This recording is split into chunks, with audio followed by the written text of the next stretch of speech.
Hi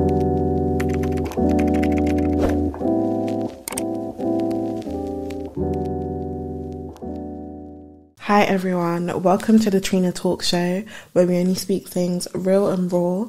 Thank you so much for tuning in. I appreciate every single one of you. This podcast, an episode will drop every 2 weeks. Now, the reason behind that is because I have started uni. I'm studying psychology. If I haven't already mentioned that, I literally tell everyone. And getting into the rhythm of things is a bit tricky at first, a bit challenging, but it is something that I can do. Get to terms with the schedule that I've created. Obviously, as we go on this journey, it will be more frequent. But for now, for the first season, every 2 weeks, an episode will drop on Sunday. This is my first episode where I will have a guest, and I am very excited to talk to them. I'm very excited to hear their story, and I'm very excited for you guys to listen to their story.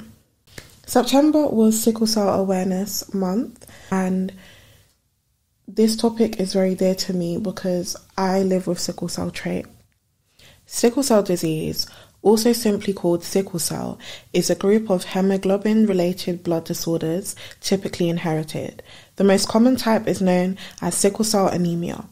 It results in an abnormality in the oxygen-carrying protein hemoglobin found in red blood cells. I want you guys to hear my story and how I've lived with it. When I was born, obviously my parents were told that I have sickle cell trait. They were also told that I will live a normal life and I will not experience any pain. As a child, I remember feeling like my bones were really stiff at certain times, especially in the winter, so stiff that they felt like they were going to break. And I didn't exactly know what that feeling was, and communicating with my parents about it, they would just say, oh, it's just the winter, but they didn't know any better because they were told themselves that, you know, with sickle cell trait, you won't experience any pain. So I would have a lot of bone stiffness, fatigue. When I tell you guys, fatigue is literally my best friend and has been my best friend my whole life. Fatigue is me, and I am fatigue at this point.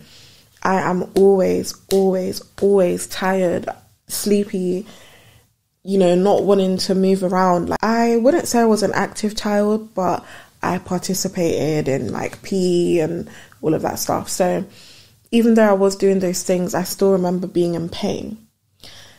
As somebody who has recently been diagnosed with PCOS, it's now coming to me how having a period at the age of 12 and having sickle cell trait go hand in hand, and how painful the whole experience is. Because I'm already fatigued, because I already experienced pain with my bones, being on my period at a young age, the age of 12, literally was hell for me. I would end up in the hospital. There was maybe 1 to 2 times where I had to do a little blood transfusion because I would have lost a lot of blood. And it was very difficult for me growing up, especially not knowing that I have complications in my uterus, such as PCOS, and not really knowing that sickle cell trait was also playing a big part in my life. Coming up to my adult years now, I've been doing research up and down, trying to see if people with sickle cell trait do experience pain. And it turns out that I'm not mad. Okay, I'm not crazy. I'm not making this up. I know a lot of people feel like, you know, you only have the trait, you don't experience anything. But it's their bad for not knowing and for going literally by every little thing that the doctor tells them. Of course, you have to believe doctors and everything, but they're not always right. I'm sorry, but you know your body better than anyone else. Having this sort of pain, experiencing this sort of pain, it delayed me in a lot of things. Where I wanted to be active and get up and do things, I really couldn't do that because I felt too tired, and again, my bones were in severe pain. Sometimes it feels like this hot burning sensation, then it feels like a snap, or other times it's a cold sensation and then it feels like a snap. There are times where I can't get up out of bed to go and do what I need to do because I'm in so much pain, plus I'm tired, plus, fatigue and everything. So having sickle cell trait doesn't eliminate you from having pain. I do experience crisis, and I know a lot of people may think that that's not true because of what we've been told by doctors, but it is 100% true, and I need you guys to open your eyes to that. People with sickle cell trait can experience crisis. This can be triggered by high altitudes. It can be triggered by exhaustion. I hope I pronounced that right. Sometimes I don't pronounce words that well. Another thing that can trigger crisis is extreme temperatures. And I've noticed when it's hot, when it's summertime, if I go to a hot country, I tend to feel pain in my legs. If you guys don't know, it was my birthday last month and I went to Mallorca. I was on the plane, and when I was on the plane, my leg literally started hurting, like my bones, they felt like they were crunching up or stiffening up. And in that moment, I felt like, wow, so this is really happening. Like I'm really on this plane and I'm experiencing a little bit of crisis. Another thing that people don't know that triggers or causes crisis is smoking and drinking. I noticed drinking, okay, yes, you become dehydrated, but for me, it's at a very rapid level that didn't make sense to me when I didn't know that it affects having crisis. I used to be able to drink and drink and drink. Bear in mind, I'm still young, like, the liver's working. So I used to be able to drink and drink and drink. And then it just got to a point where my body could not take it anymore, blacking out. Even when I'm not drinking too much, I'm feeling dehydrated, I'm feeling horrible. So when I did my research, I found out I can't be drinking alcohol like that. So now I've minimized the amount of alcohol that I drink. Or, I know this isn't that great, but I drink a Red Bull instead of alcohol when I'm out, because that helps me, stay sober, and it helps me to feel like I'm not in pain. When it comes to exercising, if you have sickle cell trait or sickle cell disease, you cannot push yourself extremely too hard. Like, for example, let's say you're in the gym and you're like, let me be on this treadmill for an hour. If you know your body cannot take 1 hour, don't do the hour. Don't do the hour. Do 30 minutes, rest, because it's really important that we listen to our bodies. It's important that we listen to the cues that our body gives us, because that's what our body does for us. That's how our body will tell us, you need to rest, you need to calm down. When you're having those palpitations, I don't know if I'm the only one that experiences it, but if I push myself too hard while exercising, walking, whatever the case may be, I start to have palpitations, and then the bones in my legs, I'm demonstrating how it feels. It feels like this, like they start pulsating and they start to feel stiff. So your body's literally telling you to calm down and you need to listen to it. When sickle cells move through small blood vessels, they can get stuck. They can block blood flow and cause pain. The sudden pain can occur anywhere, but it most often happens in the chest, arms and legs. Hi guys, so I would like to welcome Janay. Hi guys! To the Trina talk show. This is my first guest, guys. I'm so excited. First and the best. How are you feeling? How's everything? How was the journey here? Do you know what? The journey wasn't too bad. Oh my days. Do you know what? I've just been realising, completely off tangent, I cannot have any more children. I feel like the universe, God really loved me when they gave me a child that never cried or nothing, because there was a screaming child at the back. Oh my and then gosh. there was like loads of school kids got on, and like I was just like to myself, if I didn't have my headphones on, I definitely would have had a meltdown right now. Oh I can't have any more kids. I can't imagine that. I don't think the universe is going to be nice to me a second time. But yeah, other than that, it was all right. Yeah, let's just get into your story. Like, how has it been for you? So do you know what? Yeah, I've known I've had sickle cell literally since I was young, because I used to have like these. like I used to get sick quite a lot as a kid, like vomiting and things like that. And my mum was convinced that it was to do with this sickle cell trait, which I didn't really know how it affected me. And because it was only a trait, I was like, well, I didn't believe that it was that affecting me. But my mum used to go back and forth with the doctors saying, no, it's sickle cell, because even though I was vomiting, I was also experiencing like pain in my bones and stuff. And, you know, like the only way to describe it is, you know, when you have like a fever and it's like, your body hurts, but it doesn't hurt when you touch it, but it's internal pain. You feel cold. That's how I was feeling, but I didn't think it was like connected to my sickle cell. So when I was pregnant, I had like a consultant because I had the sickle cell trait. But again, I was told by doctors and stuff that the trait doesn't affect me. So I'm thinking, why do I need to have a consultant if this trait is not affecting me? And I remember my mum used to tell me like, it does affect you. I'm like, no, it doesn't. And it's literally only in the last like 3 months doing like research, talking to you and like seeing other people's experiences that I've been realizing like I've been gaslighting myself into believing that it's not affecting me, and realizing that I do actually experience crisis and it does affect a lot of things in my life. For example, like around the time of my period, oh my days, I don't just get period pains, my whole body aches around my joints, and like the tiredness, the fatigue, I can't even call it tiredness, the severe fatigue I feel, like it's almost painful. I don't know if it's the tiredness that causes the pain or it's the pain that causes the tiredness, but it's not a normal level. Like I could have a great 8 to 12 hour sleep and I literally still feel so tired. Like I nearly cried this morning even having to get up because it was so painful. I was like, I need to sleep more, but I slept like 12 hours.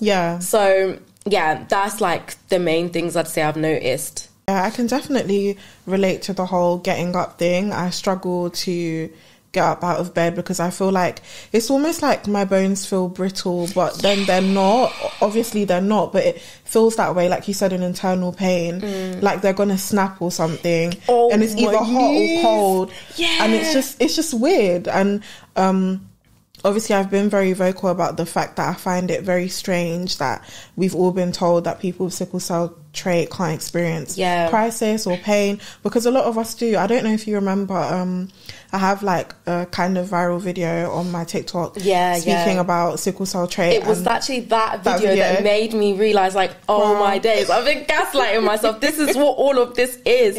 Even the flying thing as well, when you said like flying, I've realised like after like a mid-haul flight, I've never been on a long haul, but like when I've gone to like Morocco and Turkey, oh my days, my bones, everything just hurts. Like my knees are just so stiff. Like it's terrible. With that video there are so many comments, and each day there's a new comment because people are like, I didn't realise that this is something I was going through. I thought I was mad. I thought I was crazy. I was blaming it on everything else. I was like, oh, maybe I've got arthritis. Maybe it's this. Maybe it's that. Like, but it's this. So what does a day in your life look like with sickle cell trait?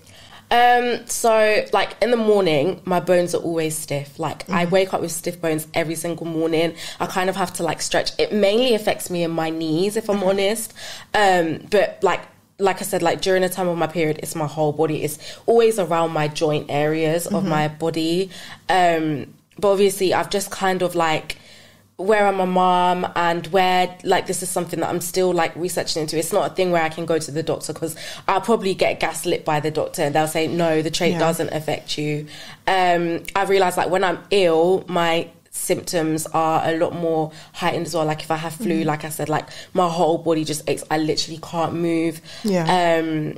What else would I say affects me in a day-to-day? It's mainly just the stiff bones, and I feel like it's getting worse as I'm getting older, but I'm not even that old. I'm 26 years old. And it's like, even if, let's say I was to continue to gaslight myself and say, oh, I'm going to go to the doctor because it's probably something else, I'm too young to even get a diagnosis for anything else anyway. They're just going to say, oh, exercise. I can't exercise, it hurts. It does hurt. It hurts. It does hurt. It hurts really badly. Like even walking, just anything.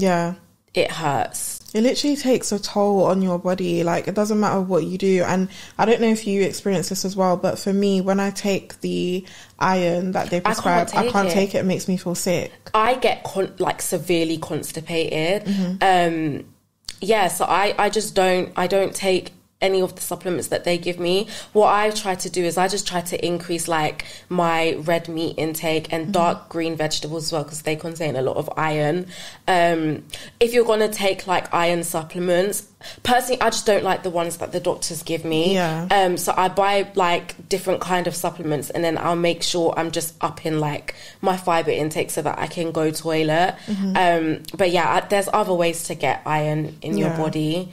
And if it's like, because obviously I know like with the iron is like you get tired and stuff like that, so taking supplements that can like help to increase your energy levels and stuff like that, I find that does help me sometimes. I feel like in the last like month or two where I've been upping the supplements and I guess trying to eat a little bit more healthier, I still feel that chronic fatigue, but it's just not as bad as it was. Like my son missed a lot of school last year because of my fatigue. Like the school on me, like they would try to call social services on me and everything, because obviously his attendance was so low. But obviously social services are not going to do anything because he wasn't being neglected. He wasn't like, he has a very good quality of life. It was just the education side of things that was lacking. And they just didn't understand that like I'm not just lazy or tired. This is a condition. It is. And I have no backing from the doctor. I have no backing from anybody but my mum. My mum's word is not going to stand. Like, everything is on the medical records, how many times I was in hospital. I was literally in hospital, not the majority of my childhood, but at least, like, once every 3 months I had to go to hospital. And there's nothing that they could do. All I could do was lay in hospital, vomit, be in pain, they just give me painkillers and fluids. That is literally it. And I feel for people who have full-blown sickle cell, because this is only, like, a pinch of what they're going through, and hopefully anyways, like, you know, well, not hopefully, but like in a sense on our side, you know, it's only traits, so hopefully it won't kill us. For someone with full blown, like them going through these symptoms that we have on a higher scale is killing them, literally. How would you say having sickle cell trait has affected like dating for you, or has it not affected it at all? Do you know what, if I'm honest, I've never felt like stigmatized or anything against it. So it's always been something that I've been very open about as soon as like I've started dating somebody. So like my son's dad, he knew, like I told him I've got this sickle cell trait. When I got pregnant, he got tested to make sure that he didn't have like full-blown or the trait either. My current partner now, she's also got the trait, so it's like, I mean, luckily we can't like we can have a kid authentically, but it's just kind of knowing that like either egg we use, if we do decide to have kids, like our kid is gonna probably the likelihood of them having the trait and probably gonna go through these things. But at the same time, I'm happy I've got the knowledge now, and that, you know, I'm doing more research and we're having these conversations, so that if I do decide to have another kid, and also my son as well, like I can, you know, be more educated. So yeah, I think my son is starting to have like showing symptoms, because like sometimes he'll just have the most randomest like pains in his legs that last like weeks at a time for no reason. He's not fallen over or anything, and it's like, what could this be? Like, hello? Like, hello? When you've mentioned your son having pain for weeks at a time, it reminded me of when I have this long-lasting pain, and it hasn't been weeks for me, maybe like a week will be the highest that I've experienced it, but it just stays there. I'm trying to stretch my body, trying to like, doesn't work, you know, it doesn't work, nothing works. Taking the iron doesn't work, painkillers don't work. And I've heard that they have found a cure, but it's like none of us are going to be able to access it anyway. Very expensive. So what's actually what's the point of it? I feel like they should definitely make it more accessible. But, you know, if I go into what I want to talk about right now, we'll be here all day. We don't have all day. I already know. Conspiracy theory. And it's also like, this is a black dominated like disease. So of course they're not going to make it accessible for 100%. Us. Like, they never make anything accessible they never for us. Do. And it's just really sad, because it's like, this is a disease that predominantly affects us. You found a cure, why are we not getting it? What do you think needs to be done by us, like as a community, to push for it to be researched deeply? Because obviously I'm doing this, and you have other people who are talking about it as well, but that's obviously not enough. It hasn't made a change. What do you think can make a change? Do you know what I feel like, honestly? And I feel like it's not even going to happen, but I feel like we need more young black scientists and nurses and people in our community to like be on the inside job and speak out for us, because like it's all well and good us doing this. It's great because, you know, we're spreading awareness and things like that. But like, there's only so much we can do. There's like, we're not going to be able to riot about, well, not riot, but protest or anything like that, because like, we are a minority in this country at the end of the day. So I feel like spreading awareness like this, having active conversations about it, and just trying to get this spoken about on the inside, basically. Yeah, definitely.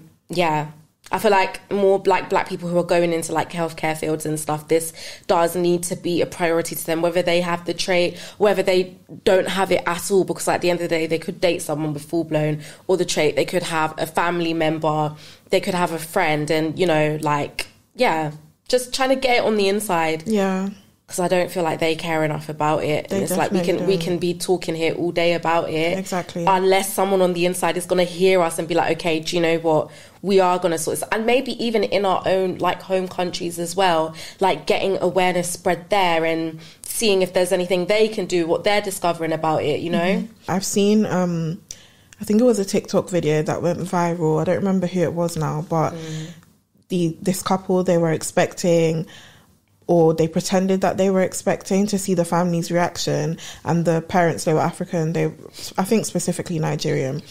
They were like, it's okay that you both have the trait, still have the child anyway. And I feel like that mentality is like a stubborn mentality that a lot of African or even Caribbean parents have. They've probably seen so many people die to it. Again, research. They'll be seeing kids drop down, and instead of realising it's sickle cell, they say, oh, it was a witch, or it was juju, or it was this. It's like, no! Oh my gosh. No, your child has a fucking disorder. Your child has a disorder, disease, whatever you want to call it. That is what killed them. It wasn't juju. It wasn't a witch. It wasn't the lady round the corner whose husband you were sleeping with that wished bad on your child. It was the disease. Yeah. Oh, it irritates me so badly. But I also feel like, as young people, we now have the responsibility to educate them. And some of them are not going to listen. They're never because going they're stubborn. to, but at least we know for our kids. And I think it's also letting go of like that guilt of like disappointing your parents. Because like you said, like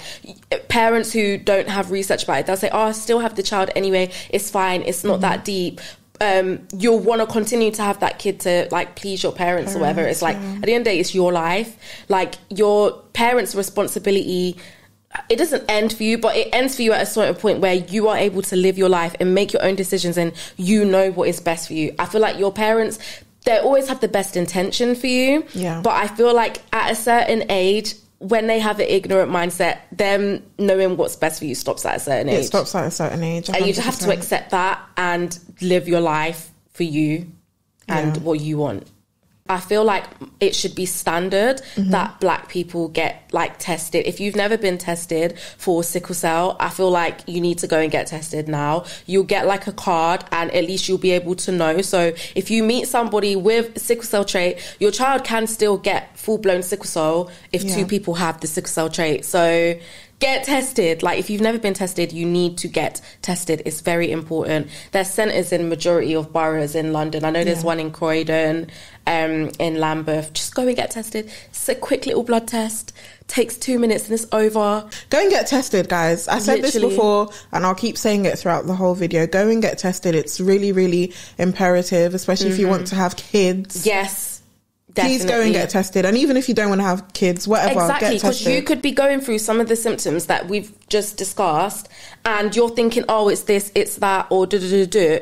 It could be down to this, and you will never know. Exactly. And you can also make different life choices or changes to help you with certain symptoms. It doesn't work for everyone, but everyone is different. And some people, when they do change their diet, they do start to feel better. They don't feel fatigued. Some people, it doesn't work for them, whatever, but it's worth it. My cousin has full-blown sickle cell, and I think he's like vegan or pescatarian, like, or like a switch between that.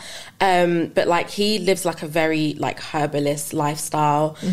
He's proper changed his life. He's in the gym. he eats healthily and stuff, and